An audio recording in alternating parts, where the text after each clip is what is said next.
Bueno, entonces buenos días, bienvenidas y bienvenidos a la comisión número 19 en el marco del coloquio, del noveno coloquio de investigadores en diseño de la Universidad de Palermo.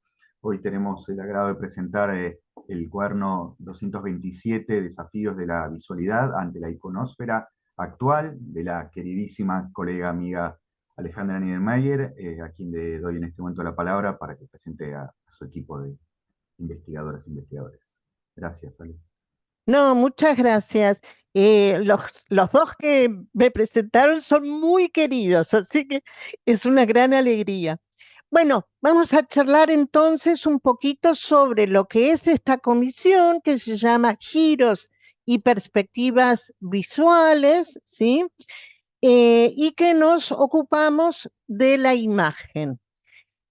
Cuando hablamos de una investigación, cualquiera sea el tema que abordemos, aparece con frecuencia la pregunta si nosotros elegimos al objeto o si éste nos elige a nosotros.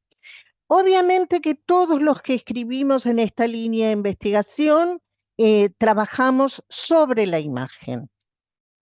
Incluso acá tenemos, para que vean un poquito, la cantidad de cuadernos que ya esta línea de investigación ha sacado en torno a este tema. Hemos trabajado junto a la Universidad Jorge Tadeo Lozano, con la cual hicimos 3 cuadernos de Colombia, con la Universidad Nacional de Colombia, con la cual hicimos 2, con la Universidad de Desarrollo de Chile, con la cual también hicimos 2, hemos trabajado con la Universidad París 8, hemos trabajado con la San Buenaventura de Colombia también, entre otras universidades. Y ahora este nuevo cuaderno es un poco, está integrado un poco por diferentes ensayistas de distintas latitudes. Los ensayistas que me acompañan vierten un poco sus reflexiones críticas en cada ejemplar siempre. Los que se suman, los que se suman en cada edición de los cuadernos, aportan también sus preocupaciones. Juntos, y como queda claramente expresado en este número, muestran sus obsesiones hermenéuticas, ¿no? Esta cosa que yo les decía del si el objeto nos elige o si nosotros elegimos el objeto, en realidad también habla de nuestras obsesiones de investigación, ¿no? Un poco. Esta vez el título, como bien nos había adelantado Alejo, Desafíos de la visualidad frente a la iconósfera actual, nos introduce en una preocupación que ha ido aumentando a partir del siglo XXI. Sin embargo, lo que también podemos decir es que alrededor de las imágenes y desde el comienzo de la reproducción técnica, hay una larga historia de debates que siempre la ha colocado en situaciones de sospecha.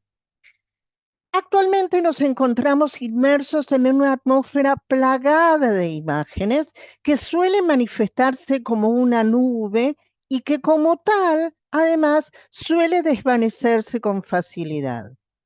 La idea de este cuaderno es reflexionar no solo sobre estas, sino también sobre las que se desvanecen, sino también sobre aquellas que no son evanescentes, sino que a través de su poiesis, a través de su enunciación situada, su gesto productor, provocan en el receptor una experiencia, una sensación que incide sobre lo inteligible, siempre, pero también siempre sobre lo sensible. En todos los casos, y muchos escritos lo han hecho, siempre hay que atender, los escritos de este cuaderno, ¿no? Siempre hay que atender la tríada producción, recepción y distribución. Jean-Luc Nancy, en su artículo La imagen, lo distinto, consideraba que el sentido siempre es singular plural. Es decir, que se trata de captar la pasión de la imagen. Y él decía, el poderío de su estigma o el de su distracción. De ahí, sin duda, la ambigüedad y la ambivalencia que atribuimos a las imágenes, que son tildadas de frívolas tanto como de santas en el entero conjunto de nuestra cultura. Y ahí termina la frase de Nancy. Los diferentes ensayos que encontramos en este cuaderno partieron de algún modo de esta premisa que nos hablaba Nancy, dando cuenta de una visión singular y jamás estandarizada, ya que de hecho todos realizaron un análisis crítico frente a la estandarización, algo más cercano a un estudio procesual en el que las diversas problemáticas cohabitan y dialogan. Se puede observar en estos ensayos la noción de ensamble de modos de análisis, ya que casi todos articulan y ponen en relación ópticas transdisciplinares. Esta publicación está atravesada por tres ejes. Estos son deconstrucciones discursivas, investigación, creación como interrogación sobre las distintas materialidades y, como es costumbre dentro de los cuadernos de esta línea de investigación, siempre se hace una referencia a las prácticas didácticas. Dentro de cada eje escucharemos ahora una breve descripción por parte de cada uno de los ensayistas del contenido de su escrito. Antes de que hable cada uno, yo les voy a ir dando la palabra, los presentaré, pero súper resumidamente, porque no hay lugar para grandes presentaciones. Vamos a dar inicio por el eje investigación, creación, materialidades, y vamos a escuchar entonces, yo voy a dejar de compartir, a Leandro Ibáñez, ¿eh? Que es crítico de arte, docente e investigador, que se desempeña como docente en nuestra Universidad de Palermo y también en otras instituciones.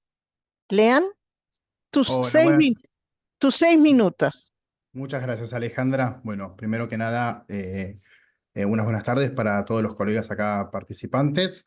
Le agradezco tanto a Alejandra por la convocatoria como a la Universidad de Palermo por el espacio. Y bueno, sin más, quisiera compartir una muy pequeña presentación que hice para acompañar. Espérenme que esto siempre es difícil. Ahí está.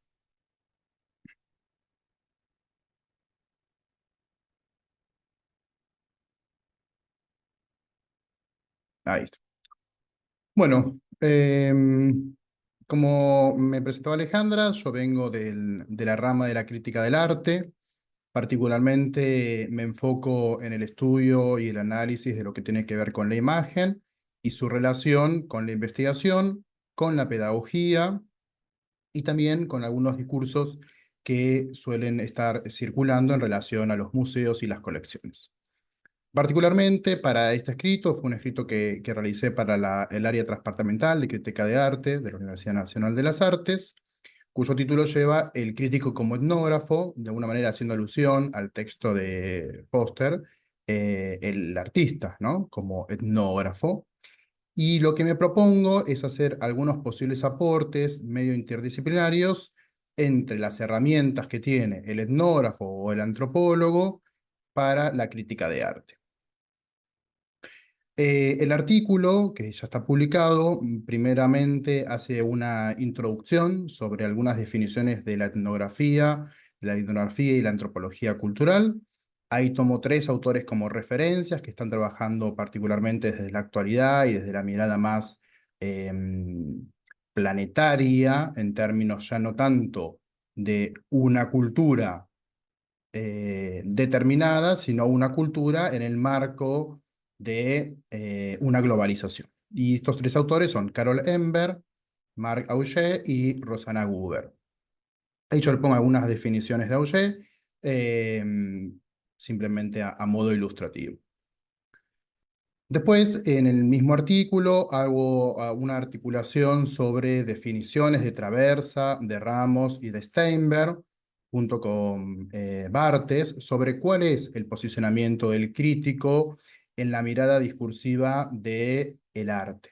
Y retomo algo que decía Alejandra al principio, que es parte casi primordial de la crítica de arte, que es ese espacio que ocupa entre la producción artística y su recepción, ¿no? La crítica de arte, junto con el crítico, aquel que desarrolla estos discursos, lo que busca, lo que trata de poner de alguna manera, de pivotear entre las producciones o los discursos artísticos como lenguajes en sí mismos, insertos en la contemporaneidad, y cómo son recibidos, cómo son observados también por el público o la audiencia. Y el crítico ahí hace una cierta intermediación de poder particularizar algunas cuestiones de lo complejo del arte contemporáneo para un público que no necesariamente está especializado en ese tipo de narrativas.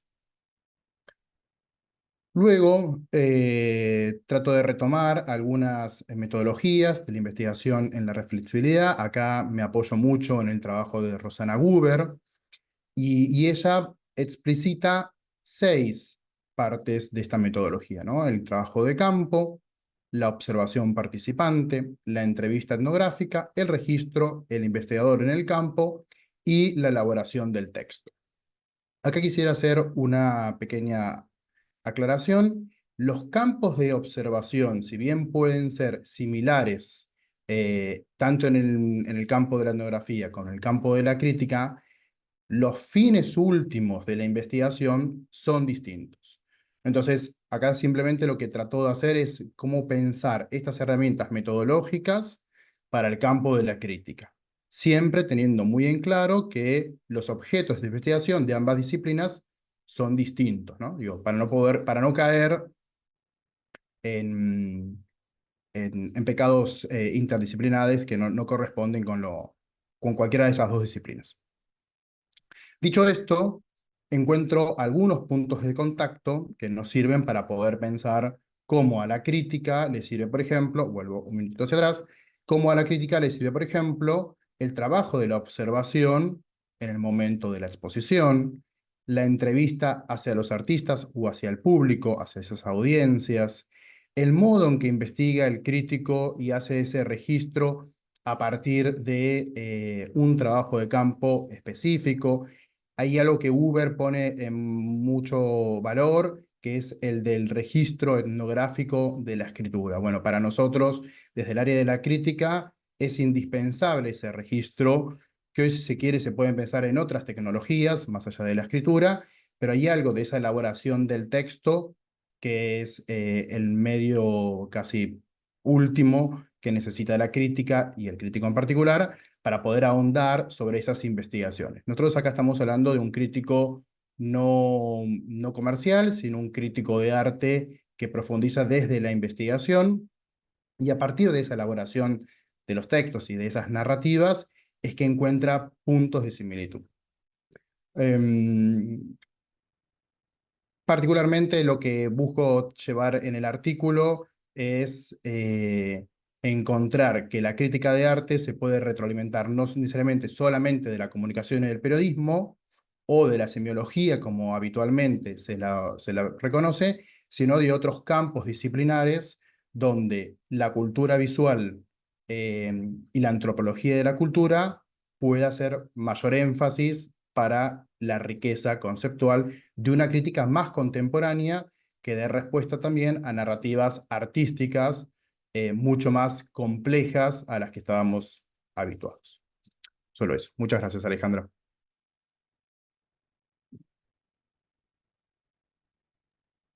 Muchas gracias, Leandro. Muy interesante todo lo que nos contó sobre su artículo. Vale la pena leerlo. Bien, Dentro de este mismo eje, ¿sí? Sobre investigación, creación, materialidades, vamos a escuchar ahora a Anabela Reggiani. Anabela es fotógrafa profesional y directora de fotografía. Se desempeña como docente también en la Universidad de Palermo y también en otras instituciones. Hola Ale, buen día. Buen día. ¿Cómo va? Bueno, voy a compartir pantalla. No sé si se está viendo, ahora me avisan. Creo que sí, ¿no? Bien.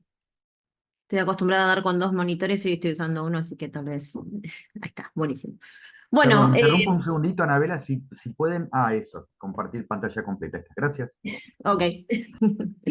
Bueno, básicamente, bueno, primero gracias Ale por otra vez invitarme a formar parte de este grupo de investigación.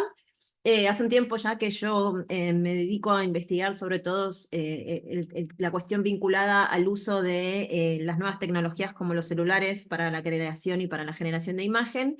Y cuando hablamos un poco sobre qué iba a escribir para este cuadernillo, se me ocurrió trabajar a partir de esta foto que tenemos acá de fondo, ¿sí?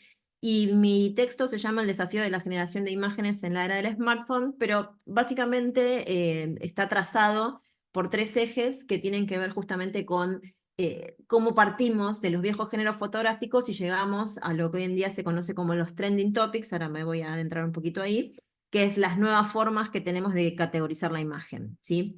En primer lugar, esta fotografía, que fue un poco el inicio digamos, de mi texto, ¿sí? Tiene que ver con esta idea de cómo visualizamos y de cómo vemos el mundo, y de cómo vemos muchísimo el mundo, no a través de nuestros ojos, sino a través de este intermediario que es el celular.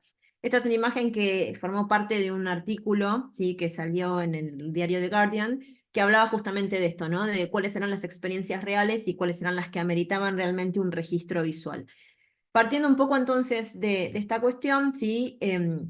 Lo que me puse a pensar fue sobre qué es lo que queremos transmitir en el momento en que generamos imágenes, ¿no? Porque se habla de que todos somos fotógrafos, desde que existe la cámara portátil, la cámara pequeña, y de que de cierta manera se ha democratizado la imagen y que todos tenemos acceso, se habla de que todos somos fotógrafos. Entonces, un poco me puse a pensar sobre este nuevo lenguaje, digamos, de comunicación que surge a partir de el celular como esta herramienta para generar fotografías, y cómo también esta imagen construye una nueva iconósfera vinculada a cómo hablamos, ¿sí? Y a veces ni siquiera hablamos con palabras, ¿no? Simplemente hablamos con fotografías, desde el uso más banal, como decía Ale al principio, ¿no? Que si el objeto se elige, el objeto a fotografiar, a veces se elige por cuestiones de necesidad, ¿no? Estoy hablando con alguien y le mando una foto para que elija un producto en un supermercado, hasta realmente si esa imagen de ese producto en el supermercado no se puede transformar con el tiempo y con digamos, un reacomodamiento de su lenguaje en una imagen que esté mucho más vinculada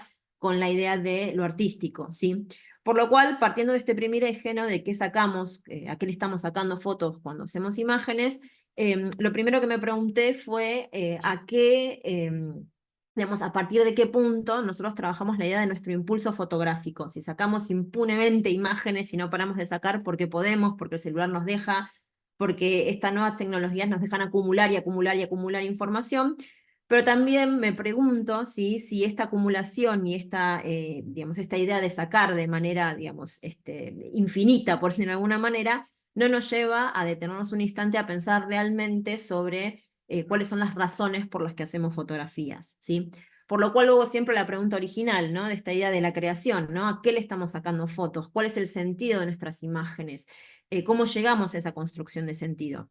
Y para construir sentido me detuve en esta idea de cómo a través del tiempo partimos de la clasificación, ¿sí? De los distintos géneros que forman parte de nuestras imágenes. Desde que la imagen es artística, hablamos de géneros, ¿no? Desde el punto de vista de el retrato, el paisaje, el desnudo, y esos géneros sí que han ido mutando, es una mutación muy lógica y digamos, tiene que ver con cómo también mutan otras cuestiones. Esos géneros también se van a transformar en estas nuevas formas de clasificación de la imagen que vamos a llamar los famosos hashtags, ¿sí? ¿Qué son los hashtags? Son palabras que de cierta manera generan tendencias, y esas tendencias hoy en día en fotografía se llaman trending topics, ¿no? O temas en tendencia, que son los que de cierta manera construyen y constituyen formas de hacer fotografía, sobre todo para las nuevas generaciones que hacen imágenes solo con celular y tal vez no trabajan tanto con cámaras de fotos. Por eso ahí entro en mi segundo eje, que es cómo trabajamos esta idea de las tendencias, ¿no? ¿Cuál es la idea de hacer fotografías? ¿Es tener alcance, es tener una participación, es construir nuevas formas de creatividad? O si estas tendencias también son un poco redundantes y obvias, ¿no? Muchos de estos trending topics, por ejemplo, son fotografía en blanco y negro, y son más bien descriptivos y tal vez no tienen tanto que ver con la idea de lo artístico o lo creativo. Por lo cual, este segundo eje, pensando en esta idea de cómo definimos estos trending topics, se va a centrar en esta cuestión de cuáles son realmente estos recursos estéticos y cuáles no, y cuánto hay de esta búsqueda de sentido en la imagen que generamos. Y en esa búsqueda de sentido me encontré con que muchos de estos trending topics, de cierta forma, se pueden aplicar a los grandes maestros de la fotografía que tal vez hasta fueron cuestionados en su momento, ¿no? Como por ejemplo, cuando uno piensa en Eggleston, ¿no? Y sus imágenes tan banales que de repente hoy en día pueden responder a tantos trending topics, ¿no? Como foto diaria o day life, ¿no? Como es un trending topic muy conocido. O pensar en las imágenes de Haas y la vida en la ciudad, o incluso en el blanco y negro, ¿no? Con el famoso morrón de Weston. Por lo cual pienso que también sucede algo que es inevitable, que es que si bien la imagen avanza en la forma en la que transmitimos, también estos trending topics, de cierta manera, ¿sí? Lo que nos permiten es aplicar, ¿sí? Es adaptarnos a esta nueva era, a esta nueva época, con nuevas clasificaciones y nuevas categorías vinculadas a la creación de la imagen, ¿sí? Y en tercer lugar, este paper que escribí, este texto, trabaja sobre el último eje, que es la comunicación visual combinada, ¿sí? O completada de cierta manera, completado este discurso, con la idea del uso de la palabra. Porque si bien la fotografía, sobre todo la fotografía documental, está muy acompañada de la palabra, del epígrafe y de la explicación de lo que estamos viendo a través de estos epígrafes, me encontré con esta foto que me pareció también una buena imagen para terminar de cerrar estos conceptos vinculados a qué es aquello que nos motiva o a qué le sacamos fotos.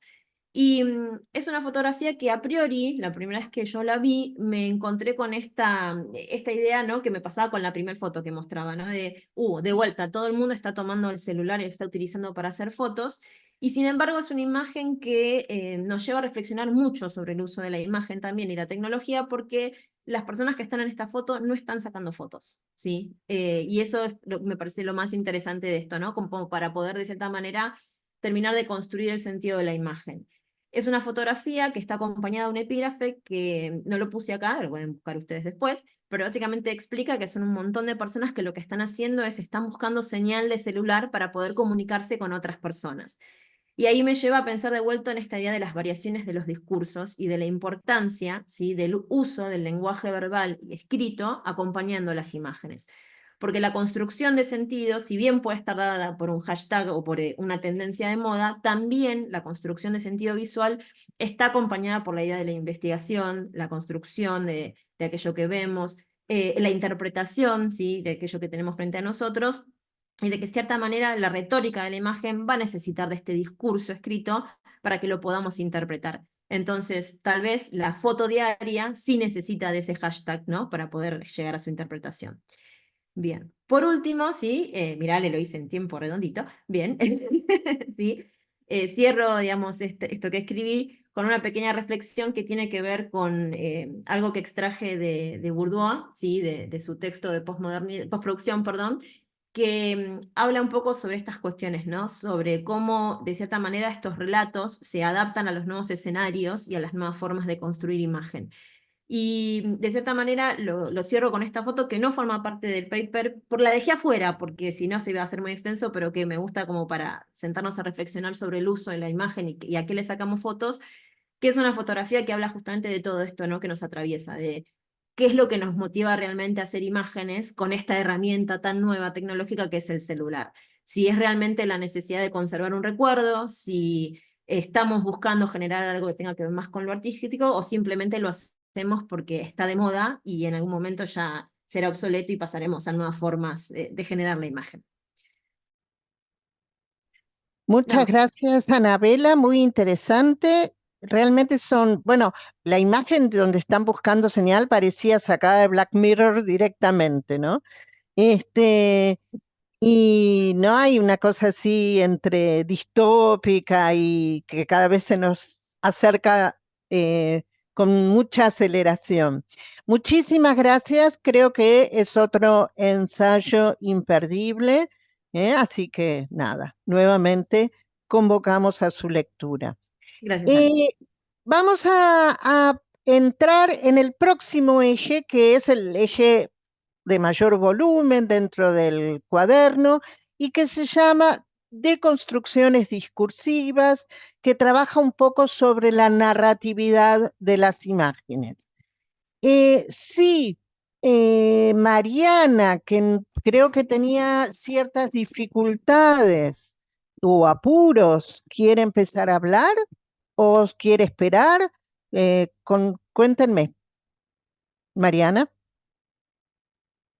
Hola, soy Javier, pues, el coautor del texto. Ya Mariana también se va a sumar, entonces quizás sí aprovechamos la oportunidad de iniciar para que ella pueda reincorporarse. Está en clase en este momento. Ah, bueno, Entonces, entonces la esperamos, no hay problema, empezamos con otra persona. no, No te- pero yo le estoy llamando, Hola, pero ya. ya. Ah, muy bien, perfecto. Buenos días, ¿cómo están? Te vi conectada y me pareció entonces que ya querías empezar. Bueno, dale, Mariana, contanos.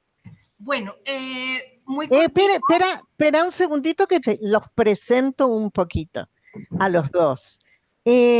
Mariana Dicker es magíster de la Maestría de Artes Plásticas y Visuales de la Universidad Nacional de Colombia, se desempeña en la Universidad Jorge Tadeo Lozano y Javier Gil es justamente de esa misma universidad, Jorge Tadeo Lozano, el exdirector del área de artes y de fotografía. Él se graduó como comunicador social de la Universidad Javeriana y es especialista además en teoría y crítica de arte. Muy bien, ahora sí, Mariana, te escuchamos. Gracias, Alejandra. Bueno, buenos días para todas y todos. Bueno, me imagino que Javier ya habló su parte, ¿sí? No. ¿No quieres empezar tú o arranco Sí, si con...? quieres empiezo yo para no confundir Dale. mucho. Bien, nosotros trabajamos un texto alrededor de Narciso, su reflejo y su presencia, tratando de articular tres elementos de construcción que se planteaban en la convocatoria. La deconstrucción, lo visual, pero articulado al psicoanálisis y al mito, ¿cierto? Asumiendo el mito como un juego de personajes, casi que son personajes como imágenes que se relacionan de maneras diversas, fluctúan de muchas maneras, casi que es como un archivo visual el mito que cambia incesantemente de sentido, ¿no? Como que si el mito fue algo que no sucedió, pero siempre está sucediendo y de muchas maneras. Pues, inicialmente planteamos una serie de posturas teóricas que acercan psicoanálisis y deconstrucción, asumiendo la deconstrucción como esa postura que se distancia de cualquier presencia original y más bien asume las derivas del sentido, la diseminación del sentido, aquello que impide que el sentido se cierre, se totalice. Por eso, pues todos sabemos que Derrida se plantea como un pensador del resto, ese resto que no se alcanza a totalizar, ese sentido que siempre está en exilio y que siempre está en fuga y que no remite nunca a un origen único e idéntico. En ese sentido, valga la redundancia, se acerca bastante al psicoanálisis que en sus diversas versiones también busca deconstruir significados sedimentados, los desplaza continuamente, casi que rayando en el sinsentido o en un vacío que bordean las palabras, ¿no? Todos sabemos que el psicoanálisis lo que interesa más son significantes que se relacionan de múltiples maneras y no se plantea nunca una verdad total, sino una verdad no toda, una verdad, una verdad a medias. En ese sentido, deconstrucción y psicoanálisis no parten de hechos fundantes, sino de derivas, de fugas que totalmente se alejan de un sentido primario y original. De hecho, en la práctica analítica, el texto que emerge nunca es de nadie, se produce entre el paciente y el analista, es decir, el texto no preexiste. Algo similar, pues, vamos a decir del mito, el texto no está en ningún lugar, sino es una aparición, va deviniendo y lo hace en el marco de esa interacción entre paciente y psicoanalista, es decir, no tiene propietario y lejos de ser una representación de alguna idea fundante, es una creación incesante. Desde ahí vamos a ver, lo mismo puede decir uno que el trauma no es el trauma original, sino la narración del trauma, y la cura, con la cura ocurre algo parecido. La cura de pronto no ocurre, no cura un hecho original, sino historiza al sujeto. Desde esas perspectivas vamos a asumir el mito como un movimiento incesante de sentidos y que tiene mucha presencia también en la vida contemporánea. De eso va a hablar Mariana. Adelante. Gracias, Javier. Bueno, el mito, como sabemos, funciona desde figuras, desde versiones, y por eso sobrevive en el tiempo, porque ayuda a volver a pensar, en este caso de Narciso, qué es una imagen, porque en el mundo contemporáneo devinimos completamente imagen. Entonces, una versión de Adela Costas, que es muy interesante, ella dice que Narciso jamás se ahogó, eso lo jugamos como en Occidente, sino que él vio, y al verse en esas aguas, que pueden ser como los espejos o las pantallas líquidas que usamos hoy, se enamora de una imagen que no sabía que era él. O sea, lo trágico, lo complicado de la herida, lo que rompe un poco lo que llamamos herida narcisista, es que él se enamora de una imagen que no sabe que es la suya y queda fascinado con esa imagen, empieza a venir a visitarla, a hablarle, a mirarla, a reírse con ella, a hacer gestos con ella, a interactuar como cuando hacíamos las clases virtuales, y en un momento dado esa imagen no le contesta, no había voz, no había respuesta, no había otro allí, ¿sí? Voz con Z y voz como en Argentina. Entonces la idea es un poco que Narciso queda preso de una imagen, ama una imagen, y pues al final amar una imagen es eso, solo una imagen. Entonces, ¿qué sería el narcisismo hoy? Narciso, bueno, muchas cosas, pero lo voy a decir muy rápido. Narciso viene de Narquisos, que es narcótico, hijo del Liriope, que es un lago, del río Céfiso, que es la viola, y entonces Narciso queda encuevado en ese útero, en esa simbiosis, ¿sí? Y cuando Liriope pregunta a Tiresias, que es el sabio porque es ciego y trans, ¿qué va a pasar con él? La pregunta entre líneas es, ¿llegará a ser viejo? Él le responde, si no llega a conocerse. Entonces, ¿a través de quiénes nos conocemos hoy? Que sería un poco las redes, los likes, los aplausos, los avales, y a partir de ese otro, que es el que nos construye hoy la imagen, Lacan lo define desde el yo ideal y el ideal del yo. El yo ideal sería simplemente ese narciso que se cree completo, autónomo, todo lo auto, ¿no? Autosuficiente. A mí como feminista me da duro esa, pero es un poco así. Todo lo auto, sin fallas, sin vejez, sin enfermedad, está completo, entonces no hay herida, y un ideal del yo que es vivir de la imagen que los otros esperan de mí, un poco la familia, los seguidores, las redes. Y ya para terminar, volviendo a lo de la voz y a la escucha, en Ovidio el mito no se puede leer sin eco, o sea, incluso en el texto de Ovidio está Eco y Narciso.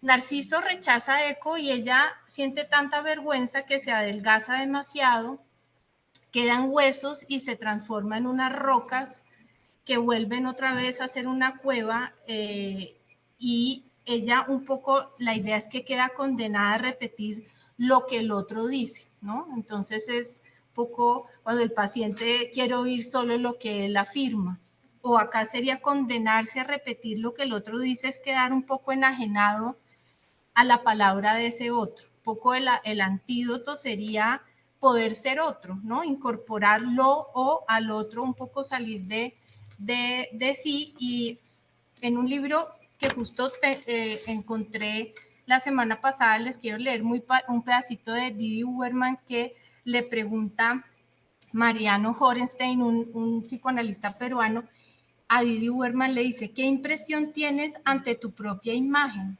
cuando te ves en un espejo o una fotografía? Y dice Uberman, que aquí todos amamos mucho, dice, no me gusta nada, puedo escuchar mi voz eventualmente, pero verme no me gusta. La imagen que veo de mí me enfrenta al envejecimiento, a la muerte, así que mejor ver imágenes más bellas de otros. Es una pregunta complicada. Una respuesta interesante sería decirte, cada vez que voy a un nuevo lugar, el espejo me devuelve una imagen completamente distinta de mí. Ningún espejo se parece. La luz dirigida al espejo no es la misma en ningún lugar. Es interesante ver cómo mi imagen es diferente aquí o allí. Y es siempre una experiencia desagradable. Pero lo interesante en ella es que advierto que ningún espejo es igual a otro. Uno imagina que un espejo es neutro, pero eso es absolutamente falso. Eso dice algo sobre la imagen. Bueno, muchas gracias. Muchas gracias, Mariana, muchas gracias, Javier. Con Mariana y con Javier compartimos muchas veces alguna bibliografía y especialmente el amor por George Didi Uberman. Bien, muy bien. Quería decirles que la idea en general es que todos vayan exponiendo sobre su escrito, pero que después tengamos unos minutos para poder charlar entre nosotros y también para atender todas las consultas o comentarios que tenga el público. Como están muy relacionados con el texto de Mariana y de Javier, les voy a contar lo que escribieron Biagio De Angelo y Tiago Mazzini, que no pudieron asistir hoy, que son doctor y doctorando de la Universidad de Brasilia y que encaran desde una lectura barburgiana, cosa que Mariana y Javier también han hecho en alguna oportunidad, en este caso la figura de la ninfa a lo largo de la historia cultural. Citan para ello a Cassirer, quien observa que algunas figuras y su reflejo se regulan de acuerdo a las necesidades y deseos de cada sociedad y de cada época. Como ven, está muy relacionado con lo de Mariana y de Javier. La ninfa, y más precisamente la Venus en el nacimiento de la primavera de Botticelli, adquiere en este caso una corporeidad para poder actuar como una criatura humana y convertirse en un sujeto autónomo, en una publicidad que ellos analizan, que está orientada a la industria del turismo y que toma a la figura de la Venus de Botticelli como centro. Un objeto que indudablemente es una operación intertextual de reenactment, que también forma parte de la visualidad contemporánea. Bueno, muy bien. Continuemos entonces. Podemos continuar con, me gusta cuando agarro el mouse equivocado, podemos continuar con Mariana Jimena Betancourt Ruiz y Ángela Liliana Dottor Roballo. No sé si van a hablar las dos o van a hablar una sola. Les cuento que María Jimena es, las dos son, Jimena es doctora en estudios sociales, diseñadora gráfica, y Liliana es doctora en diseño, diseñadora de modas y textiles, y ambas pertenecen a la Universidad Jorge Tadeo Lozano de Colombia. Jimé.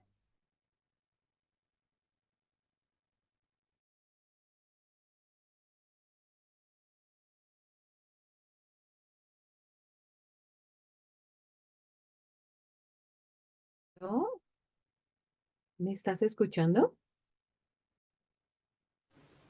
Bueno, Sí, ahí se escucha. perfecto. ¿Me están viendo? No, a ver.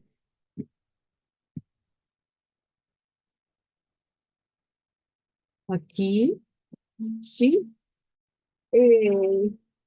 ¿Me escuchan bien? Preciso, estoy en un lugar donde están haciendo un arreglo con un taladro. Bueno, No te preocupes, estamos todos con obras circundantes, te escuchamos bien. bueno, perfecto. Bueno, pues a todos, muchas gracias. Les doy un saludo, especialmente a Alejandra. Muchas gracias. Un trabajo excelente en la edición de este número. Todos los artículos, ya estamos leyéndolos todos y nos han parecido imperdibles. Entonces, les cuento un poquito.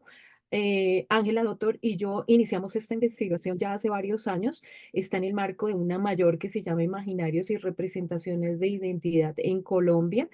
Y esta investigación parte de pensar que eh, hay que retomar las identidades de los invisibles, hay que traerlas al frente y los invisibles son los que usualmente en la sociedad no son vistos, no tienen imagen o sus representaciones han sido ocultas de una o de otra manera. En el marco actual de reconocimiento, las entidades sociales, los sujetos, las personas se reconocen a través de marcas, las marcas del capitalismo, las marcas que permiten venderse de una u otra manera, pero también reconocerse. Iniciamos este proyecto pensando en la marca país. Y en la marca país es una marca que a nivel global sacan los países precisamente para poder ofertarse al mejor postor. Entre esas en Colombia la marca país obedece a la venta de territorios o como aparecen en algunos informes a nivel de internacional, revisar cómo Latinoamérica puede ser la despensa del mundo a partir de más o menos hace unos 5 años y hasta el más o menos 2030. En ese sentido, lo que encontramos es que donde se encuentran los invisibles, por lo general están en todo, tanto en lo urbano como en lo rural, pero en lo rural encontramos particularmente comunidades de mujeres que intentan resaltar su identidad para ser vistas y más para ser reconocidas o para tomar decisiones que las afectan en el campo de lo económico, de lo social, de lo político. Trabajamos específicamente en este proyecto con una de dignidad de la mujer granadina, trabajamos con las mujeres de una ciudad que se llama Granada Meta. Es una población, todavía no alcanza a ser ciudad conformada, pero es muy grande. Está en una zona que se llama Meta, en Colombia, uno de los territorios con un territorio más amplio y digamos que más bello de Colombia, lleno de recursos hídricos, de recursos naturales, donde confluyen paramilitares, guerrilla, el Estado y además confluyen grandes empresas privadas extractoras de petróleo y grandes sembrados, como por ejemplo los menonitas o el sembrado de la palma de cera, que pues que ya todos sabemos que acaba con el suelo. En este territorio aparecen estas mujeres para ganar sus derechos, para pelear por sus derechos y para decir ellas cómo necesitan ganar un lugar en el mundo. Pero cuando entramos a revisar, efectivamente entramos con una ONG colombiana que también recibe ayudas de otras ONG. Aquí vemos cómo empiezan a interceder diferentes tipos de marcas, pues porque sabemos bien que las marcas de las ONGs miran de qué forma, digamos que manejar ciertos recursos económicos para posicionarse en un país y para poder solventar algunos problemas, pero al mismo tiempo también ganar ciertas adhesiones políticas, tanto para ellos como para sus países de origen. En ese sentido, entramos y lo primero que vemos es que hay una mirada urbana sobre el feminismo que empieza a generar representaciones de cómo debería ser un feminismo rural, para poder entrar a mirar si es posible hacer una marca visual para las mujeres de la mujer, de la veeduría por la dignidad de la mujer granadina, pues empezamos por pensar, ¿y ellas quiénes son? Si ellas son mujeres, no es igual que una empresa, ni es igual que un objeto o un producto para ser vendido. No queremos que ellas se vendan, lo que queremos es que recuperen su visibilidad, que recuperen su valor de ser visibles en una sociedad, lo que les da el poder de tener una palabra que de verdad sea escuchada. En ese análisis lo que vemos es que ellas van a todas las reuniones políticas a la región para escucharse. Pero la única manera de escucharse, curiosamente, es cuando al final de la reunión ellas pueden ir y tomarse una fotografía con el alcalde o con el gobernador. Y en esa fotografía ellas pueden decir, yo estuve acá, o sea, como una marca de presencia. No quiere decir que sean escuchadas, quiere decir que son vistas mínimamente, pero aún no son escuchadas. Adoptamos una metodología desde el nonágono semiótico, una metodología semiótica, y empezamos por tratar de definir cuál es su identidad como mujeres y como agremiación. En esta revisión, estos talleres de fotografía, que todas sus relaciones a partir de fotografías que ellas se reconocen. Y reconocen sus prácticas, como por ejemplo el emprendimiento. Ellas le llaman, ya se me va a acabar el tiempo. No, y que además Tú me dirás, Alejandra. se te escucha bastante mal, entonces andás cerrando, Bueno, ¿sí? bueno. Listo. Entonces, nada, yo los invito, hicimos un análisis discursivo entre lo que es el manifiesto de la mujer rural y lo que es el manifiesto de la mujer, digamos que urbana, con unas pensamiento mucho más avanzado sobre lo que significa ser mujer aquí en Colombia, pero vimos la construcción de la mujer rural a partir de sus imágenes.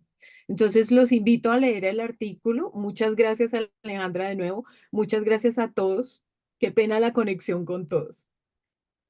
Bien, muchas gracias, Jimena. Entonces, también con un artículo que tiene como también un roce con visiones de género, la invitamos a mi tocaya, Alejandra Guardia Mansur, a contar un poco sobre su texto. Hola, Ale. Hola Ale, muchas gracias por la convocatoria, encantada de participar. Les cuento un Bueno, poquito quién es Alejandra. Ella es doctoranda en gestión de diseño por la Universidad de Palermo, es docente investigadora en comunicación en la Universidad Privada Boliviana, o sea, de la UPB. Muy bien. bien, gracias Ale. Bueno, yo voy a ser bastante breve igual.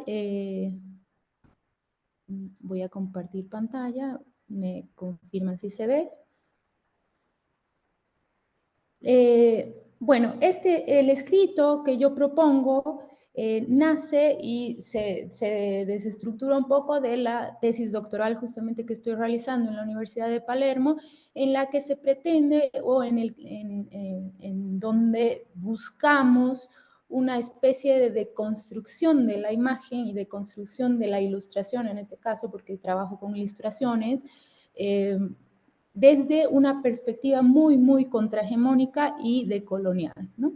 Entonces, este artículo que se desprende de este análisis, analiza justamente la deconstrucción discursiva, pero enfocada en el cuerpo de la mujer boliviana y a través de la producción de mujeres bolivianas en la construcción de ese cuerpo. El artículo se enfoca justamente en pensar un poco en la deconstrucción como una narrativa contraestética, como un pensamiento decolonial, como un pensamiento contrahegemónico en el que tratamos de entender cómo las nuevas imágenes y cómo esos giros visuales se van presentando en estas ilustraciones a partir de una representación o de representaciones sociales que rompan o quiebran esos estereotipos sociales, patriarcales, eurocéntricos, que a menudo dentro de las metodologías de diseño empiezan a surgir como pensamiento hegemónico, ¿no? Y como una construcción visual y estética dominante. Entonces, la idea de este escrito es presentar cómo hay distintas formas o distintas configuraciones dentro de las ilustraciones, dentro de la imagen, que de alguna manera presentan elementos y signos culturales que rompen con ese esquema dominante y de alguna manera muestran una cosmovisión distinta y se rompe esa geopolítica del conocimiento para desestereotipar y representar la figura femenina desde otro lugar, por supuesto, ¿no? Y que de alguna manera también rompe con la estandarización de lo que es lo femenino y la estandarización de lo que es lo femenino en Bolivia, ¿no? De la mujer boliviana. Entonces, el artículo presenta tres ejes de análisis dentro de lo que es el cuerpo. Por un lado, esta idea de lo que es la performatividad del cuerpo y cómo se empieza a generar una nueva performatividad en torno a la mujer y a, digamos, las posturas sociales que empieza teniendo la mujer dentro de la sociedad, ¿no? Entonces, al analizar las distintas imágenes, empezamos a entender cómo se quiebran las nociones metodológicas del diseño y la composición estructural y analítica del diseño para romper justamente con los estereotipos sociales, ¿no? Entonces, la performatividad empieza siendo dentro de estas ilustraciones estos actos discursivos y, por sobre todo, actos políticos que surgen para desestigmatizar y dar voz a lo femenino en una sociedad que es muy patriarcal y que por sobre todo se están estructurando nuevas nociones feministas. De igual manera, se habla y se ve mucho en estas ilustraciones la violencia de género y se representa de manera explícita la violencia de género a partir de una construcción no formal, sino más bien una construcción que permite rememorar el miedo de las mujeres frente a la violencia, ¿no? Entonces, las ilustraciones en este caso también permiten generar una visibilización, una serie de estereotipos sociales referente a lo que es la mujer y la relación hombre-mujer. En ese caso también pasamos a lo que es la performatividad del género y la estructura en la que se va rompiendo dentro de estas ilustraciones la idea de el binomio género femenino-masculino, ¿no? Y finalmente, hay un elemento muy importante en las ilustraciones que obviamente con más detenimiento van a poder leer en el artículo, pero que se empieza a generar una ruptura y una idea contrasexual. Esta idea contrasexual de desestigmatizar la figura femenina como y sacar ese estereotipo de mujer sexualizada, pero sí también al mismo tiempo darle ese poder a la mujer, ¿no? Como ente sexual, que en muchas culturas andinas, por ejemplo, están invisibilizadas, ¿no? Y son actos prohibidos de alguna u otra manera. Entonces, en estas ilustraciones lo que se ve justamente es cómo el acto contrasexual se va generando a partir de un reforzamiento de la sexualidad femenina a partir de estas ilustraciones y de entender que no hay esta desnaturalización de lo sexual, sino que más bien hay una posibilidad de identificarse con lo discursivo y lo político en el cuerpo femenino y a través de justamente su sexualidad, ¿no? Y sacándolo justamente de ese estereotipo de la mujer sexualizada, que viene siendo y vienen desde las imágenes de las películas, las fotografías, etcétera, ¿no? Entonces, a modo de cierre, ya terminando, esta idea, este artículo piensa en justamente darle ese giro visual a las ilustraciones desde una perspectiva muy decolonial y desde unas representaciones otras donde justamente lo discursivo se encuentra como acto político para dar voz a lo que normalmente era subalternizado, ¿no? Nuevamente, muchas gracias, Ale, y invitarlos a leer el artículo. Gracias. Muy bien, muchas gracias. También con Alejandra compartimos bastante marco teórico, así que siempre es un gusto escuchar y leer su artículo. Vamos a invitar ahora a Fabián Bautista Saucedo, ¿sí? A ver, Ale, ¿podés sacar tu imagen, por favor? Esa, muy bien.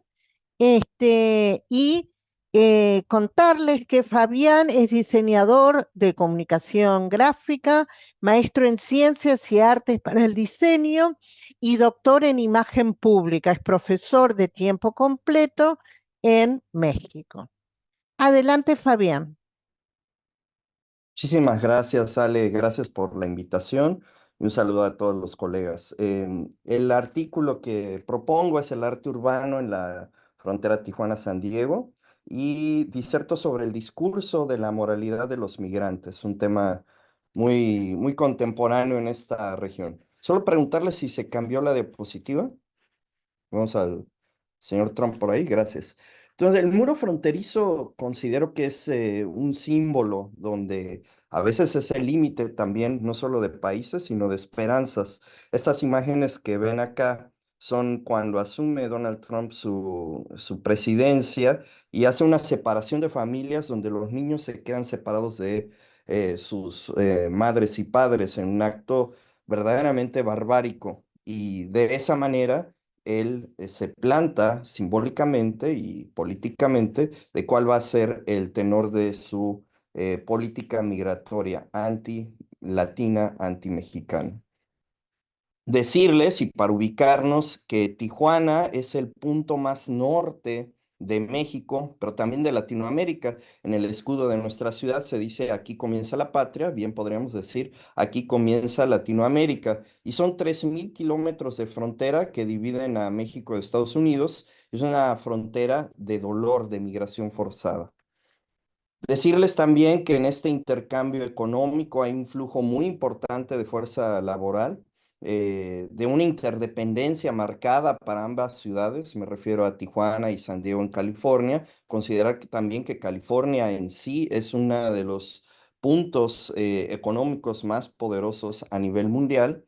Y este grado de interdependencia de ambas ciudades, si bien es elevado, está marcado por un símbolo que es la disparidad.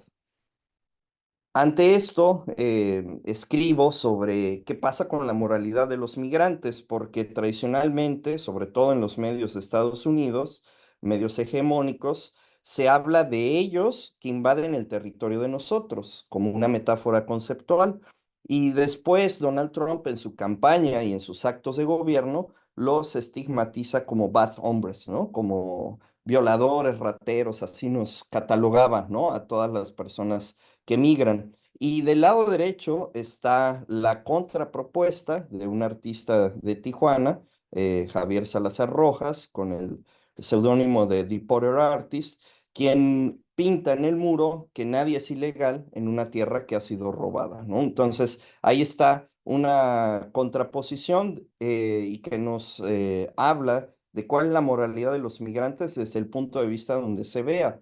Y el punto de vista es muy importante porque, por ejemplo, para todos los latinos, mexicanos que llegan a este punto, el más norte de la frontera entre México y Estados Unidos, pues ver hacia el otro lado, como le llamamos, puede ser un aspecto de aspiración o a veces de dolor, porque por esas rendijas se puede ver también a familias que han sido separadas. Entonces, como en esta imagen que tomo de un visitante en el muro fronterizo de Playas de Tijuana. Comentarles también que del lado izquierdo hay una fotografía de un fragmento del muro original del muro de Berlín y que en esa placa dice estas palabras: que sea esto una enseñanza para construir una sociedad que derriba muros y construye puentes de solidaridad y entendimiento. Palabras que incluso ya se están erosionando de la placa porque al fondo vemos una sucesión de muros, no solo el muro de Donald Trump, sino también cómo esta línea fronteriza, como si fuesen navajas, corta las ilusiones, las esperanzas de todos los migrantes y se sumerge en el Océano Pacífico. Entonces es realmente un lugar de muchas contradicciones. Y la resistencia civil que se plasma a través de imágenes como esta también de Javier Salazar, donde el arte urbano es un estandarte moral de la migración. Así lo consideramos. Y ya para ir cerrando, esta pieza que se analiza con mucho detenimiento, les invito a que lean el artículo, es una pieza que está justo ahí, se alcanza a ver al fondo en el muro fronterizo, una pieza también de Javier Salazar, donde es una apropiación de una pintura que se puso en el muro de Berlín, donde este beso fraterno entre los líderes de la Unión Soviética, de la República Federal Democrática Alemana, y acá Donald Trump y Joe Biden. Simbólicamente, ¿qué representa esto? Lo analizo a través del modelo de Roman Jakobson, de la comunicación. No importa quién vaya a llegar. En este caso llegaría Trump o Kamala Harris, quizá, pero no importa quién llegue, el dilema que viven los migrantes es exactamente el mismo, ¿no? Y lo pone ahí como, Dios mío, ayúdame a sobrevivir este amor mortal, ¿no? Este amor que ha costado muchas vidas en este punto de la frontera. Como reflexiones finales, decir que las imágenes en el muro, van a reivindicar la moralidad de los migrantes, que también para los Estados Unidos la migración es un atentado a su seguridad nacional, así lo ven ellos. Atender las causas de la migración quizá podría ser una solución para la cohesión de los latinos, y que el muro en playas de Tijuana seguirá dando voz a los desposeídos. Por último, a manera de reflexión o crítica, si bien en este 2024 la frontera Tijuana-San Diego es la capital mundial del diseño, es una enorme ironía, ya que el símbolo de esta división social se yergue sobre el límite de dos naciones en un muro que nos separa. Y ojo, no es solo un muro, hay a veces hasta 3 o 4 muros que están construidos para evitar que lleguen los migrantes de México a Estados Unidos. Con eso cierro mi participación, agradecerles la escucha y sobre todo pedirles que revisen por ahí el artículo. Muchas gracias, Ale, por la invitación. No, realmente sumamente interesante e importante en la actualidad tocar estos temas. Así que muchas gracias a vos, Fabián. Invito a Camilo Páez Vanegas a sumarse y contarnos sobre su artículo. Camilo es diseñador gráfico y especialista en gestión estratégica de diseño, como así también maestro en educación. Se desempeña en la Universidad Jorge Tadeo Lozano de Bogotá, Colombia. Adelante, Camilo. Bueno, gracias Ale, gracias a todos y todas que nos acompañan hoy. Bueno, mi artículo se centra particularmente, pues arranca a partir de una reflexión sobre la objetividad de la imagen fotográfica en las imágenes del mundo científico, un poco como una revisión sobre esta idea de la fotografía como ese supuesto garante de la objetividad y sobre todo en un tema como tan complejo como el del mundo científico.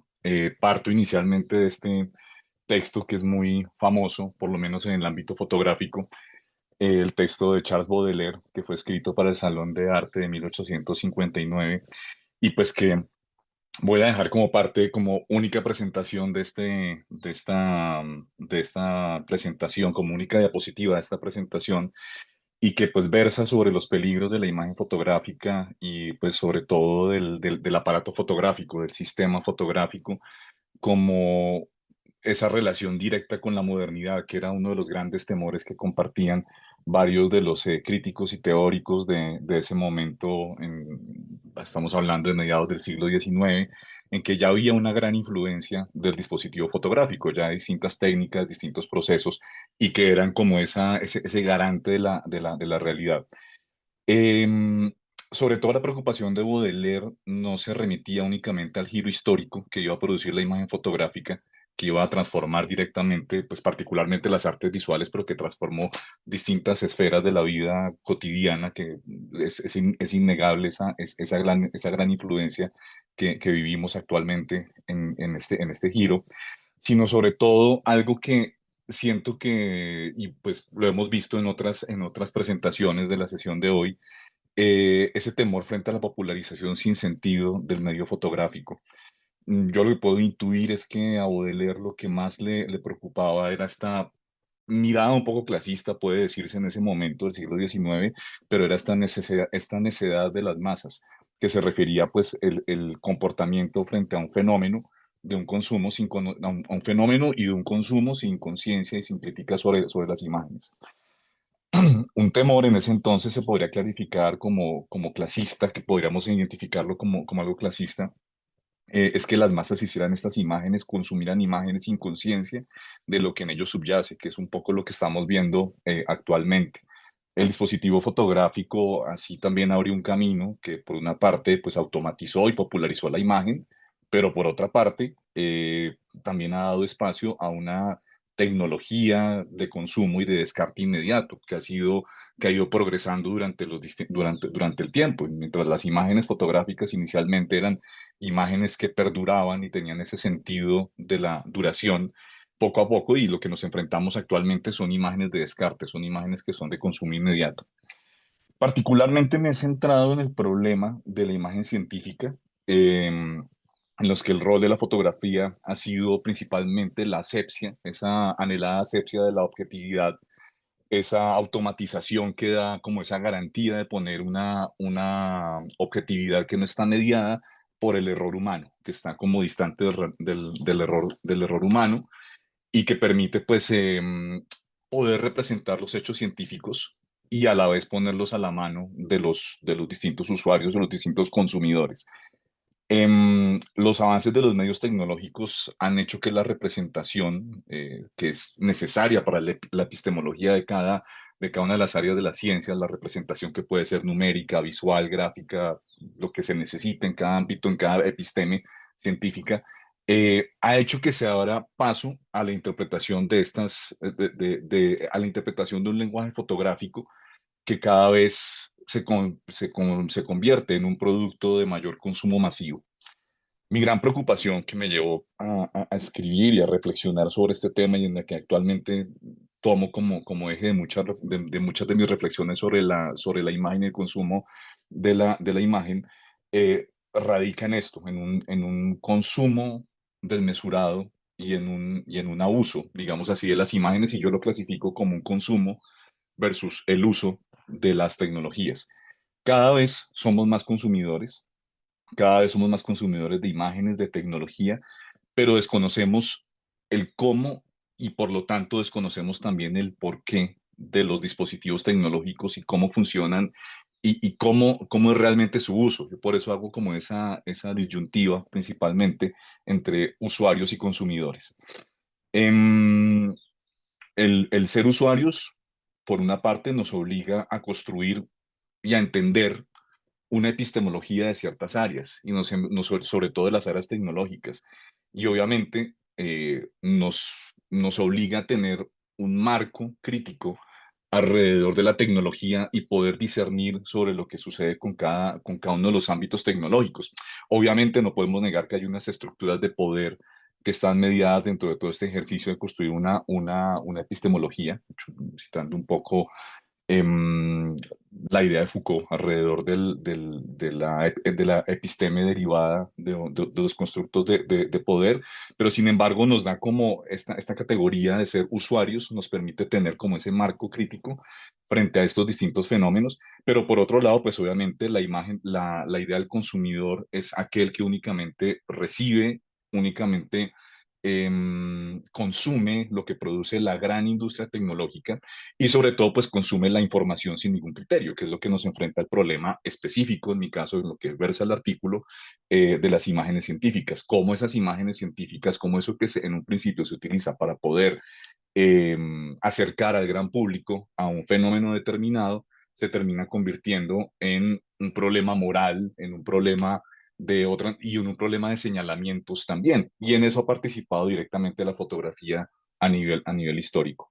Señalamientos de qué índole, pues la fotografía como esta herramienta vinculada directamente al registro y al ejercicio supuestamente objetivo de la imagen, ha posibilitado sin que obviamente no podemos matar al mensajero, ha posibilitado la aparición, por ejemplo, de sustentar teorías como las de la eugenesia por Galton. Si ustedes recuerdan Galton, ese eh, pseudocientífico del siglo XIX, que fue uno de los padres de la eugenesia, que después fue muy utilizada por los regímenes como el nazi.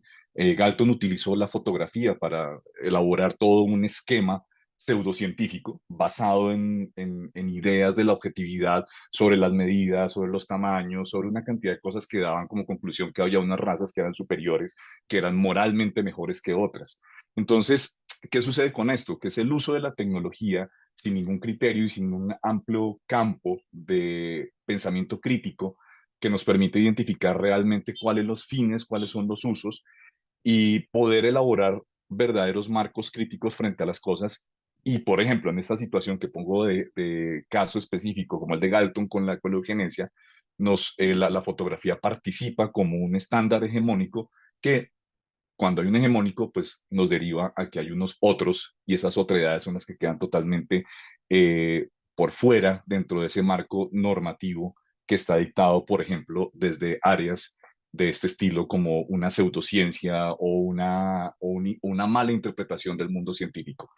En el artículo, pues, hablo sobre los problemas morales que surgieron a partir del COVID, cómo fue que un virus o un virus 3D, en el momento en que sucede la representación 3D del virus, hay una humanización, hay un fenómeno antropomórfico de darle unas categorías morales a algo que no tiene categorías morales, que es simple y llanamente un hecho científico. Entonces, es un poco un llamado a enfrentarnos a un fenómeno actual como cierre frente a todo lo que está sucediendo con la inteligencia artificial, y nuestro rol como educadores dentro de este ámbito es cómo podemos formar pensamiento crítico con la apropiación de la tecnología, comprendiendo y entendiendo la tecnología, siendo usuarios verdaderos de la tecnología para poder tener unas conclusiones claras y unas ideas claras sobre esas representaciones científicas y el mundo científico. Muchas gracias, Camilo, muy interesante. Me hace acordar tu escrito y otros escritos y lo que estuvimos charlando hasta ahora, me hace acordar a un ejemplar, el ejemplar anterior del cuaderno que hicimos justamente junto a Camilo, o sea, junto a la Universidad Jorge Tadeo Lozano, y que se llamó Visibilizaciones y ocultamientos de la imagen. Varios de las alocaciones de hoy y de los textos trabajan exactamente eso, qué se visibiliza y qué se oculta al mismo tiempo. Bien, ya que Camilo habló de tecnología, quería contarles que hay un escrito mío que justamente trabaja mucho el tema de la tecnología también, que roza un poco el eje de investigación-creación junto con el de Anabela, ya que se aventura en imágenes producidas y comunicadas por medios altamente tecnológicos. Bien, vamos a invitar ahora a Eduardo Russo, que dentro de este eje es el último que nos queremos saber de qué se trata su artículo. Quiero contarles que Eduardo es investigador, es teórico, es crítico de cine y artes audiovisuales. Dirige el doctorado de artes en la Universidad Nacional de La Plata, es profesor de la Universidad de Palermo desde hace mucho tiempo. Adelante, Eduardo. Bueno, un gusto, Alejandra, compartir estas 2 horas con ustedes. Bueno, es un gusto y también la respuesta a una obsesión. Cuando nos presentabas así en conjunto, me daba cuenta que era uno de los obsesionados, porque este escrito que presento aquí, medio que está como continuando algunas cosas que elaboré para números previos, ¿no? Esas colaboraciones. Esto que escribí en este número, voy a poder compartir ¿puedo compartir una presentación? A ver. Vamos a compartir. Aquí estamos. A ver cómo se ve esto. Son una serie de imágenes, básicamente, más allá de que acá hay... No sé si estamos viendo la pantalla completa.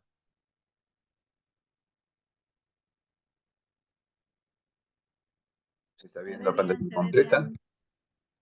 Se ve bien, se ve bien. Ah, perfecto, bien.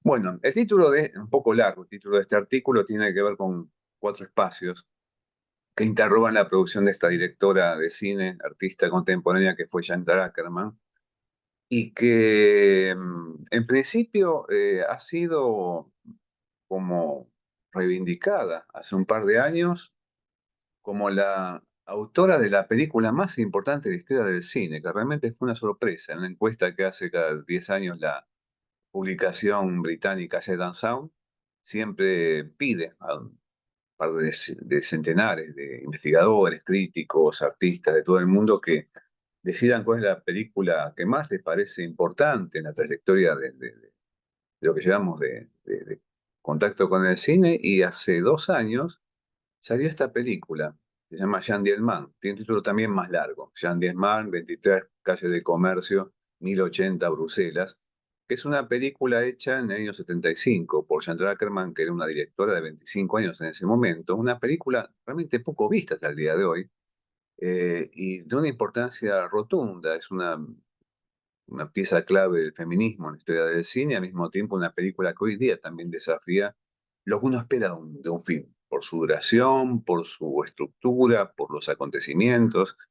Y en algunos casos, como en España, esto determinó que la película fuera estrenada comercialmente, después de que salió esa encuesta que fue muy debatida. Más allá de que los debates sobre la importancia de estas listas desbordan esta presentación, fue como un llamado de atención para revisar la producción de Akerman.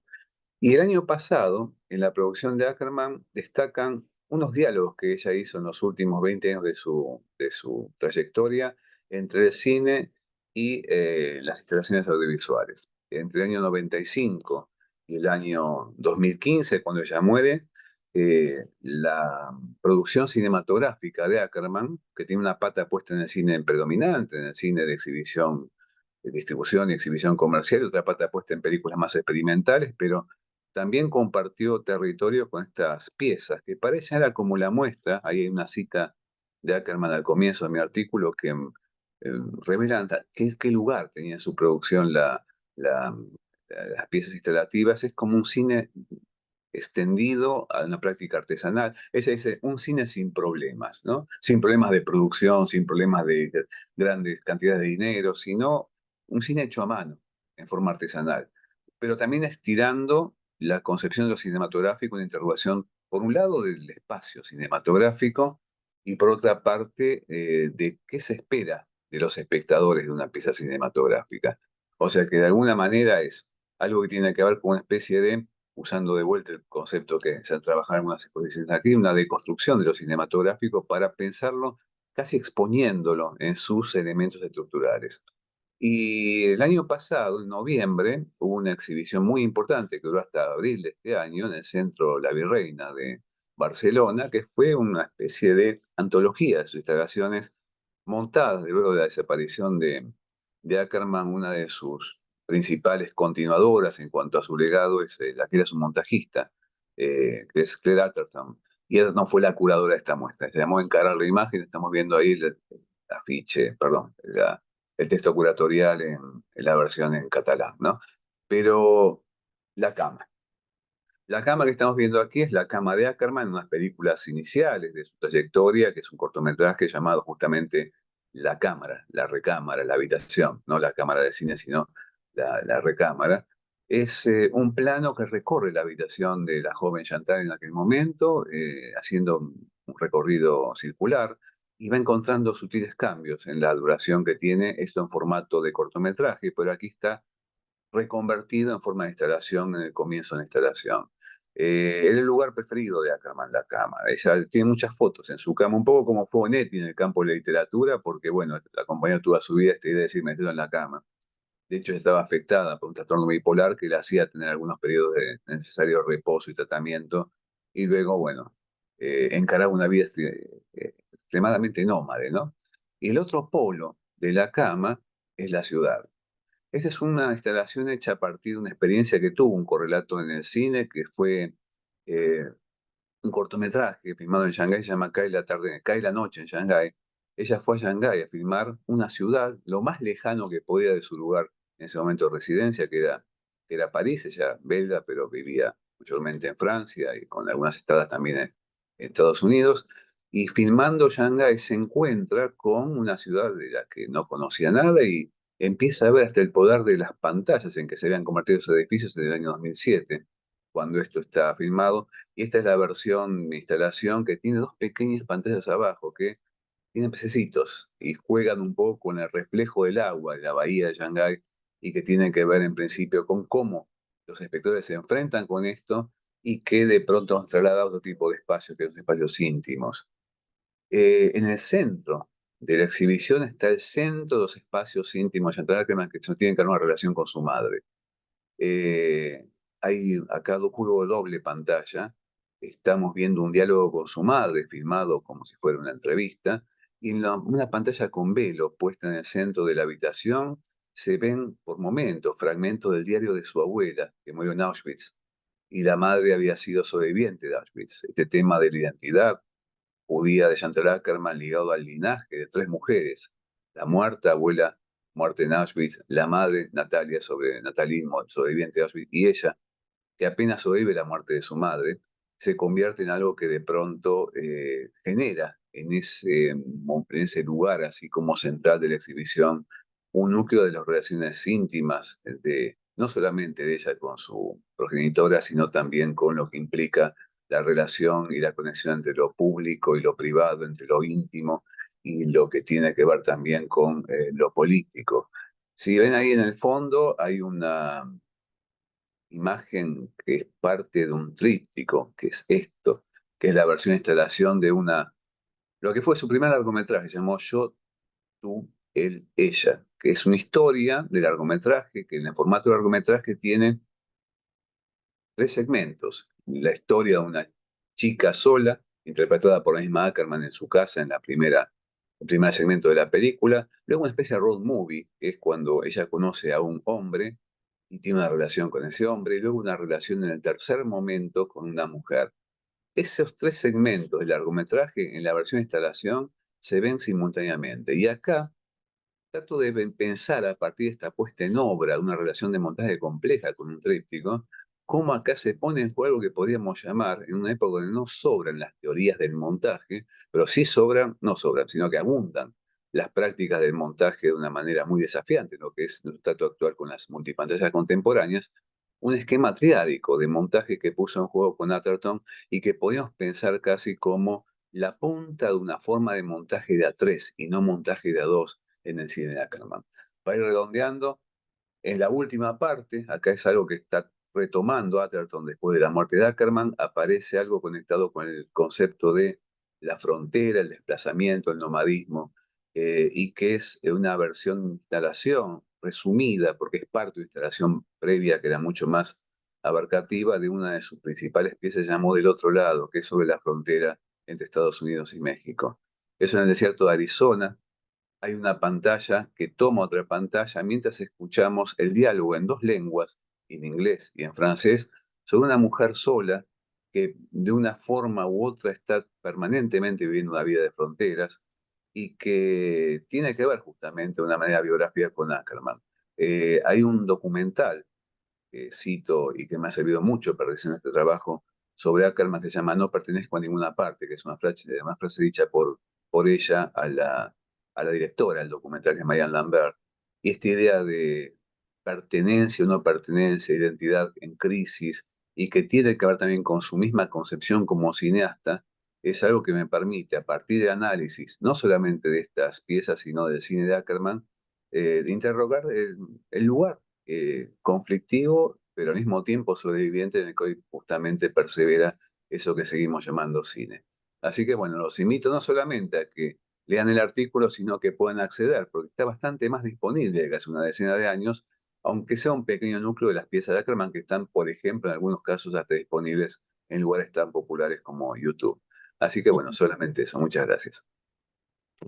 Muchas gracias, Eduardo. Recomiendo siempre la lectura de los artículos de Eduardo. Eduardo me acompaña fielmente desde el principio de estos cuadernos y no sé si él sabrá, pero me seguirá acompañando.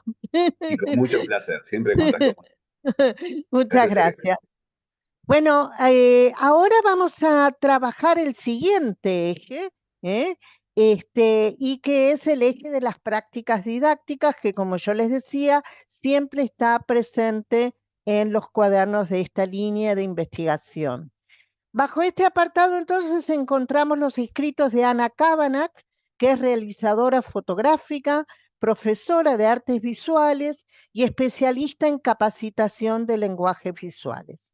Ani, adelante. Bueno, gracias y gracias por la invitación. Les cuento que el ensayo que escribí reflexiona sobre el rol de la educación en la producción artística visual, pensando sobre todo en que la etapa de formación posibilita la integración de los conocimientos prácticos en el mismo quehacer de los estudiantes en el aula taller, y que ese accionar genera preguntas, abre a diversas respuestas, da la posibilidad de reflexionar sobre lo que funciona, sobre lo que no funciona, y además entender el contexto en el que se producen estas imágenes, ¿no? Entendemos que esta de hipervisualidad en el que estamos rodeados de imágenes que producimos y consumimos también, y que son estandarizadas, son repetidas y volátiles, ¿no? Que no convocan a la permanencia del espectador en la apreciación profunda. Por esto es que las prácticas educativas deberían tener una alfabetización visual para desentramar toda esta iconósfera en la que estamos inmersos, y para que las producciones sean más ricas, sean disruptivas, sean con pensamiento crítico, y como esto, que se corran de el lugar de la repetición y la estandarización. Y además para no quedarse en la reproducción técnica, ¿no? Que sea algo reflexivo y transformativo en la práctica educativa. Dentro de esta práctica, en la relación enseñanza y aprendizaje, encontramos los sujetos que son los y las estudiantes, y el docente como mediador de la relación o de la tríada que se da entre el conocimiento, el estudiante y bueno, y este docente. Este docente que tiene que tener un rol reflexivo, que tiene que estar actualizado, que tiene que tener un vínculo de respeto y de acercamiento con sus estudiantes, para generar un clima de respeto, para poder trabajar sobre los procesos creativos. Y los estudiantes poder apropiarse de cómo se dan esos procesos creativos, y tener un autoconocimiento, una metacognición,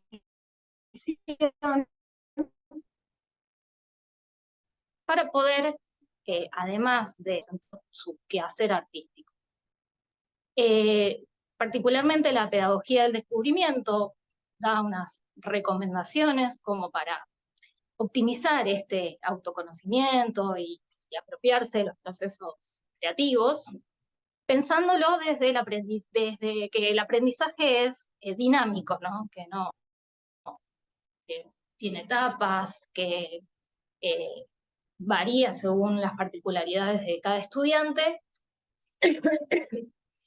Y dentro de estas estrategias que plantea el trabajo por proyectos, con proyectos a largo plazo, que cuente con actividades que tengan una introducción, que puede ser disparadora de las prácticas significativas, ¿no? Disparadora como una actividad lúdica, como un texto compartido, como una exploración del espacio, y que eso abra entonces a indagarse, o que cada estudiante pueda indagar y tener un momento de introspección, después poder tener un trabajo de culta y de compartir, en donde, bueno, ya se mueven y se ponen en práctica y posiblemente aparezcan algunos errores o cuestiones que no funcionan. Entonces también saber que eso es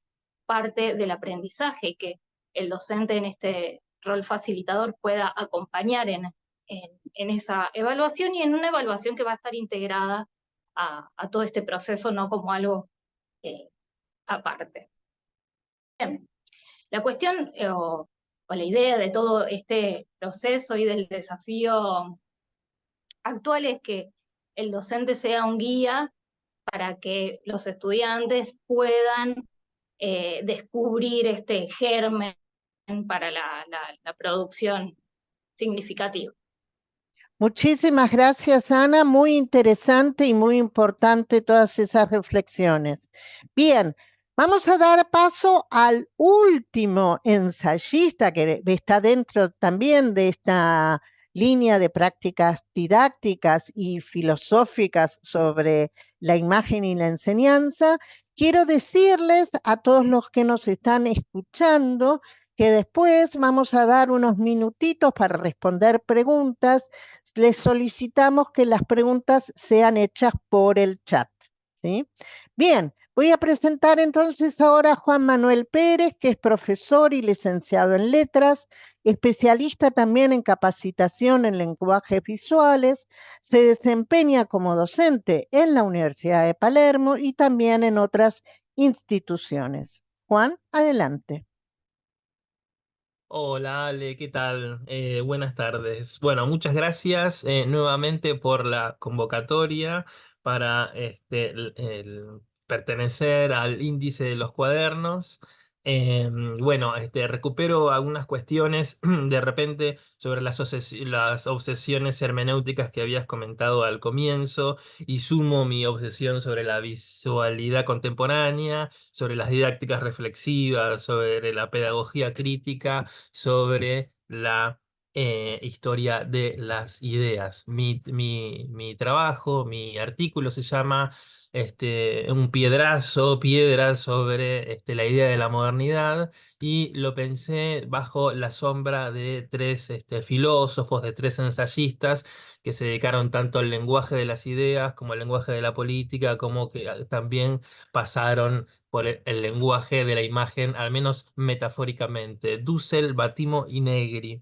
Me une un poco la parte de la pedagogía crítica, porque cuando empecé la escritura de este texto me acordé mucho de un docente que yo tenía, Costa Picasso, hace muchísimo tiempo, que hablaba del año 1922 como el Annus Mirabili, un año en donde se sucedieron milagrosamente la publicación, por ejemplo, del primer tomo de En búsqueda del tiempo perdido de Proust, de El Ulises de Joyce, El Trilce de César Vallejo, instancias que señalaban que el siglo de la modernidad estaba en ciernes.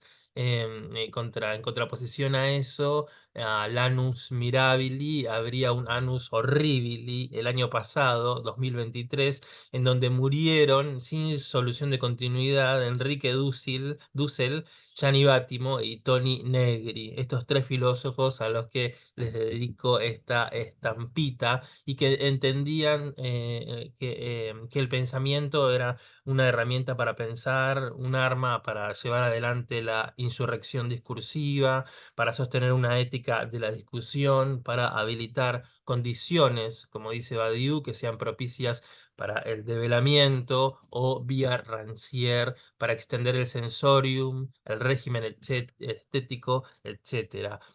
Como introducción al texto, que quisiera solamente mencionar tres biografemas, una de Dussel, de Batimo y de Negri, como para hacer un adelanto de lo que ese texto narra, de ellos como docentes, de ellos como pedagogos, ellos ejerciendo en el pensamiento una didáctica insurgente. Por ejemplo, en 1992, la Universidad de Frankfurt invitó a Dussel para dar una serie de lecciones que tenían como objetivo pensar una nueva visión de la historia mundial de las culturas, en ocasión del 5º centenario de la invasión a América por parte de los españoles. Entonces ahí va Dussel y lleva adelante una serie de ideas muy polémicas que las va a sostener durante toda su obra crítica, en esta posición de criticar a la visión europea, eurocentrista, a la filosofía europea en general, y finalmente demostrar que el origen de la idea de la modernidad está ligada no al Mediterráneo, no a Europa, sino a la apertura de ese continente, a la suma de las miradas, y va a tener un especial, pasión y obsesión con el mapa, con mover el mapa, con poner en el Atlántico un centro filosófico y un centro geográfico distinto. Em, eh, Desde esa fecha, 1492, es para Dussel la fecha del inicio de la modernidad y el complejo resultado de las estéticas y las polémicas que de ahí se desarrollan. Pero a lo que voy es que Dussel está pensando siempre un mapa corrido, enmarcado entre el Atlántico y el Pacífico, con un medio, no en Europa, sino que en Constantinopla. Voy a esto porque me pienso en mi cabeza mientras digo que tengo el mapa que hace Torres García en el año 43 de su obra América Invertida. Un poco ese ejercicio que Torres García hace en lo visual, Dussel lo está pensando en la historia de las ideas. Tony Negri, a su vez, lanza sus piedras con esta idea de la modernidad eurocéntrica. Tony Negri es un filósofo, sociólogo espinociano. Estuvo condenado a 30 años en la cárcel, de los cuales estuvo 4 y otros tantos en prisión domiciliaria. Y ahí en prisión, un poco remedando la figura de Gramsci, escribió grandes textos sobre Spinoza, sobre el marxismo, sobre el sindicalismo. Negri era poseedor de una potencia vital que lo llevaba a evitar espacios de conflicto, a dar charlas en trincheras sociales, quiero decir, y pensar en las subjetividades oprimidas de esa modernidad, en pensar en los emergentes, en pensar en las subjetividades del desecho, que las máquinas de la modernidad dejan como secundarias, dejan como subalternas. Y ahí es donde piensa líneas de fuga, líneas de potencialidad. Batimo, bueno, todos lo conocemos a Batimo también, con esta idea del pensiero débil, ¿no? Del pensamiento débil, que él se mete en la década del 70, en la década del 80, en el medio de la discusión con Lyotard, con Baudrillard, sobre esta idea de la debilidad crítica de las sociedades subordinadas al capital, y fundamentalmente a la percepción moderna, amoral, superficial, individualista. Batimo mete sus conceptos de religión siempre donde puede. A lo que voy es que esta superficialidad que representa a la vez una huida, no solo es hacia adelante, sino es una huida íntima, una huida individual. Y comparte en el recuerdo haber pertenecido a momentos de rebelión pasados, aunque sea ilusorios o virtuales, como por ejemplo intervenir con un color o con una leyenda puntual la foto de un perfil, de nuestros perfiles en redes, y así pensar que estamos intercediendo o perteneciendo a un movimiento de insurgencia. Pero me liga de nuevo con la didáctica y con la pedagogía, porque estos ejercicios de pensamiento que hacen Batimo, Negri, que hace Dussel, en esos ejercicios se habita un eros pedagógico que posibilita la enseñanza de paradigmas estéticos, lingüísticos, sociales, políticos, para intentar trascender el sistema de la simplificación, de los medios de comunicación, del reduccionismo, de nosotros mismos y nuestras propias ideas, y nos hace preguntarnos en cómo se dice, cómo se narra un saber, el saber de la insurgencia, para que la escucha no redunde únicamente en ese registro, en esa reproducción, sino en un cómo se dice, un cómo se narra, un saber para que su puesta en funcionamiento no termine convirtiéndose en papers y no termine convirtiendo individuos en un engranaje homogéneo,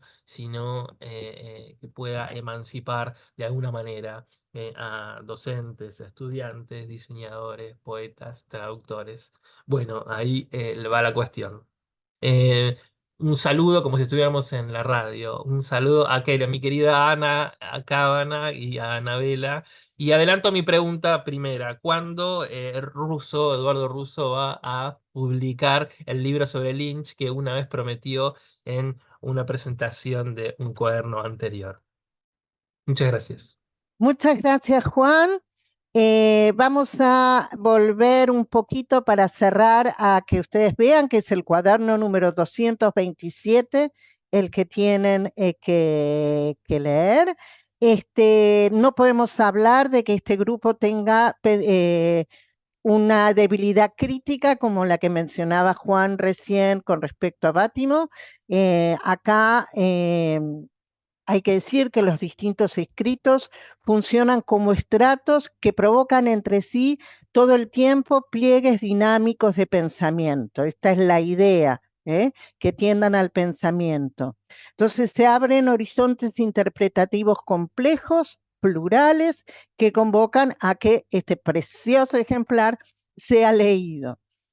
En virtud de que la imagen juega con el sentido de su materia, sentido como sensualidad, en términos de palpable vivacidad y seducción, y sentido, por supuesto, como significación, merece la imagen que sigamos con un cercano análisis. Por eso quiero avisarles que vamos a volver pronto con más elucubraciones.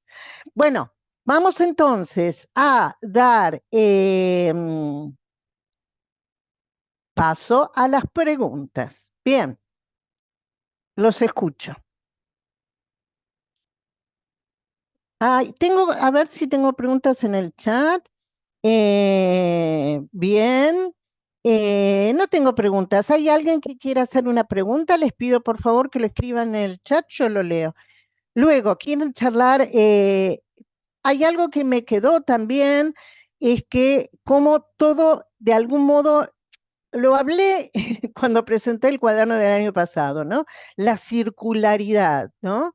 La circularidad de la que hablaba el director de cine muy famoso, que se me fue ahora el nombre, pero la circularidad de pensamiento, esto es un poco lo que se vio también reflejado en las alocuciones de hoy, ¿no? Como hay una circularidad, una mirada latinoamericana, como verán, nosotros hemos tenido como un amplio espectro latinoamericano, y que tiene que ver justamente con trabajar un poquito el tema de la imagen que es tan pregnante hoy.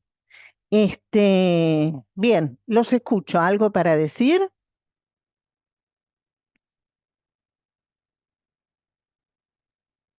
Yo, Ale, quería hacer una pequeña reflexión. Hola, Juanma, ya que me saludaste, te saludo. Sobre algunas cosas que me resultaron interesantes, ¿no? Vos dividías estos escritos en 3 ejes y cómo de cierta forma algunos temas se cruzan, ¿no? Un poco lo que planteaba Ana desde el punto de vista del espacio aula-taller, ¿no? De esta idea de la observación, del generar herramientas, ¿no? Para poder construir de vuelta esta idea del sentido de la imagen.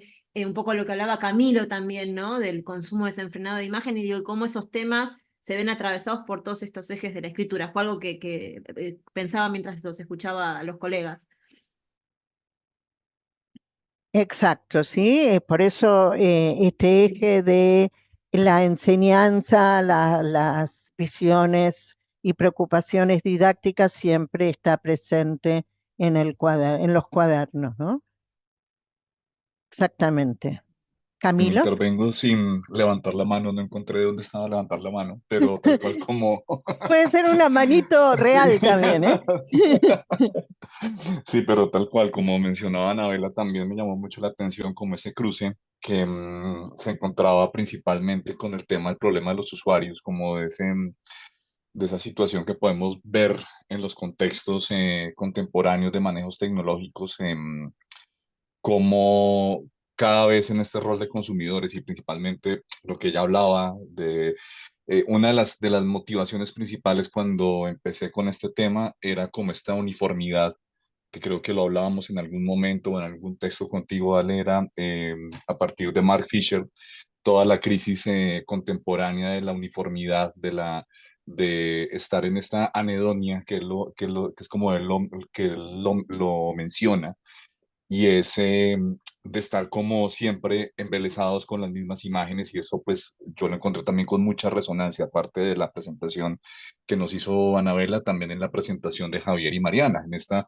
contemplación, como en este acto contemplativo que para mí yo lo traslado más como a los términos tecnológicos, que son los consumidores, que realmente empata perfectamente con el mito del narciso y esta idea de esta no retroalimentación real, de esta falta de comunicación, de esta crisis que estamos viviendo a partir de la voz, de la carencia de la voz, que lo veía yo, lo oí hace poco en un podcast, no me acuerdo el podcast, que hablaban de esta generación post alfa, creo que es el término, que son la generación que nosotros, digamos, creo que los que estamos en esta reunión somos los alfa, alfa en el sentido de alfabetizados por medio de un libro, de alfabetizados por medio de la voz. También hablaban del tema de la voz, de la voz madre, no únicamente por la figura de la mamá, sino que teníamos unas voces reales en nuestro proceso cognitivo, mientras que las nuevas generaciones nos estamos encontrando que la voz viene principalmente de una voz máquina, de una voz celular, de una voz de un dispositivo electrónico, que es como lo que hace perder esa coherencia con la realidad, y lo veo totalmente coherente con lo que se mencionaba en estos artículos, como esa carencia de esa conexión con la realidad que nos saca totalmente de un contexto, de un plano crítico frente a las cosas que están pasando. Y creo yo que la principal crisis de conocer realmente el mundo es una de las que pensaría yo que son de las principales problemas que uno ve, por ejemplo, en el aula o lo que sea, como esa carencia de ese conocimiento sobre las cosas más básicas del mundo. Bien, muy bien. También es cierto esto que charlábamos a partir de lo que está diciendo Camilo sobre la contemplación pasiva, es decir, cómo trabajar desde, con y a partir de las imágenes, que sean imágenes que induzcan a un pensamiento, que vehiculicen una transformación, un poco algunas cosas que mostraba Fabiano, que mostraba Alejandra también, que está saludando, cómo tiene que ver también con la movilización y no con la pasividad, ¿no? Como la inducción a un hacer y no a un contemplar simplemente, ¿no? Eso también es importante. Bien, ¿algo más? Yo quiero anunciarles que todos serán convocados nuevamente y que nos veremos pronto. Así que prepárense para dentro de pronto. Bueno, me alegro muchísimo de haberlos encontrado hoy. Ha sido un placer poder trabajar sobre nuestros escritos, poder contarlos. Y bueno, realmente los convoco próximamente. Y muchísimas gracias por su participación, muchísimas gracias también por su compromiso, ¿no? Ese compromiso con el que ustedes abordan todos los artículos y mis propuestas. Muchísimas gracias a todos, les mando un abrazo enorme a cada uno y nos vemos pronto. Gracias, Ale, chao. Chau, chau. Gracias, Ale. Saludos, colegas. Un abrazo. Adiós. Chao, chao.